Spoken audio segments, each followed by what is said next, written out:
We've talked now about how to organize our stuff using rankings, colors, collections, metadata, all of that kind of organizational stuff. And now I'd like to talk a little bit about some editing stuff. And this is pretty basic. We'll get a little bit more into different editing tools later on, probably next week. But just some basics that we want to do fairly frequently. So I'm going to stay in this demo catalog, and I'm going to go to, I guess I made that goofy set. I'm going to go down to editing files, just so I don't have to look at those terrible pictures on the couch anymore. And I'm going to select this second one, Chromatic Aberration. Hit spacebar to bring it up here. This is just some silly snapshot, right? It's not anything important. And we're going to, for the first time, venture into the Develop tab. So up here across the top, from Library over into Develop, I click on that. Not a whole lot really seems to change, but I have more options over here. And the one that we're going to look at, if I scroll down, is here, Title Lens Corrections. Now, before I do anything there, I'm going to zoom in by hitting Z for zoom. I'm going to come up here to the navigator and blow it up a little bit more. I never remember how these ratios work. 1 to 3? Nope, that's not right. It must be 3 to 1. There we go.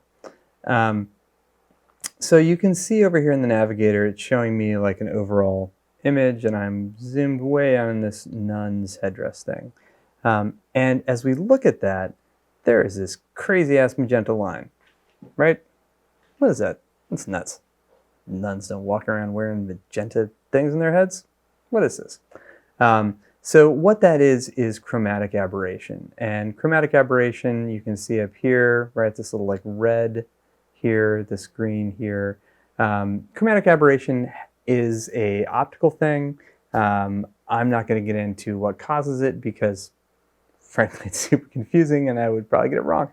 But you're going to see it more often toward the edges of the frame, so farther away from the lens axis, right? So on the long edge of the frame versus the short edge of the frame, you'll see more. Also, as you go to the corners, you'll see more. You'll see it more with wide angle lenses. You'll also see it more with cheaper lenses, but having an expensive lens is no guarantee that you won't have it. It's a real pain in the butt to get rid of in Photoshop or once you get away from your raw file. But with a raw file, super easy, relatively speaking. So let's do it. So we've got it down here, right? You should all be able to see that, pretty straightforward. I'm in the Develop tab, come down here to Lens Corrections, and right here at the top it says Remove Chromatic Aberration. Yes, please. And it's gone. So that's great. If for some reason that doesn't work, there are other things you can do, but we're not going to do those right now. We're just going to click this button and rejoice. So clicking that gets rid of that stuff. Awesome. Other thing we're going to do is right down there where it says Enable Profile Corrections. To do that, I'm going to zoom back out to the full shot. And then I'm going to hit Enable Profile Corrections. And what that does is Lightroom has like a database of all the lenses out there, right? It's like, I see that you're using the Canon 24-105 f4. It has some vignetting. We'll get rid of it. Boom. So once we hit that, it goes and does a bunch of adjustments based on what the faults are that it knows the lens typically has. So I go back and forth, right? Gets rid of a little distortion, gets rid of the vignetting, which is super helpful, especially if you start stitching things together. The vignetting will kill you. If you really like the vignetting, you can always add it back in, right? But get rid of it here. This will generally work for any normal lens, any normal camera. If you have some super weird lens, very old lens, lens baby thing, it's not going to know what that's about. But in general, it will work. don't have to worry about it. Click it and you're done. You will notice that there is a little bit of image lost at the edges, right? This dude over here, when I click it, lose a little bit of his face. I mean, no great loss to me.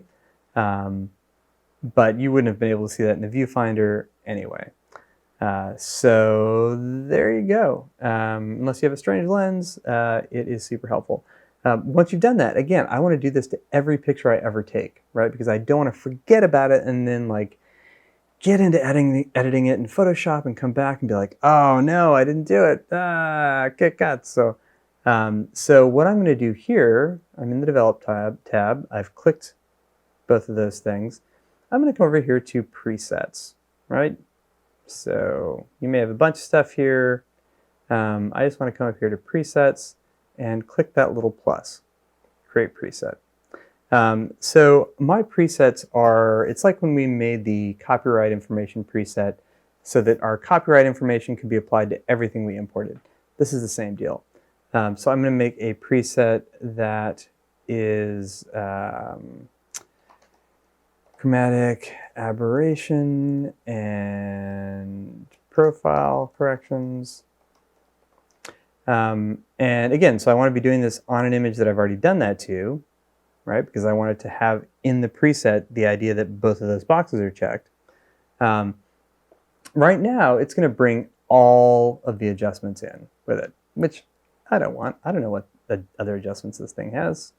Check none, right? It has process version by default. I don't want that for this. Uncheck that. It gets all pissy about it. I'm like, whatever, dude. And then come up here to the lens correction set. That includes profile corrections, chromatic aberration, distortion, and vignetting. That sounds awesome, right? Double check that the name makes sense and hit create. So now the next time I go in and want to import something, now if I say, okay, copy, or copy as DNG, pardon me, and I go over here to apply during import, my metadata, of course, will be my copyright, and my develop settings, go down here to user presets, and there we have chromatic aberration and profile correction. Boom! So now, all of the images that I'm bringing in will have those things apply to them. I don't have to worry about it. I don't have to think about it. It's awesome. It just goes, works on its own. Everything's good. I'm going to cancel because I don't want this stuff in my catalog. But that's making a preset, take care of chromatic aberration and lens corrections. Do it. It will make your life better. If you do it on your laptop, you will always have it there on your laptop. And then you won't find yourself accidentally not having done it and cursing and swearing and kicking yourself later on down the line. Cool.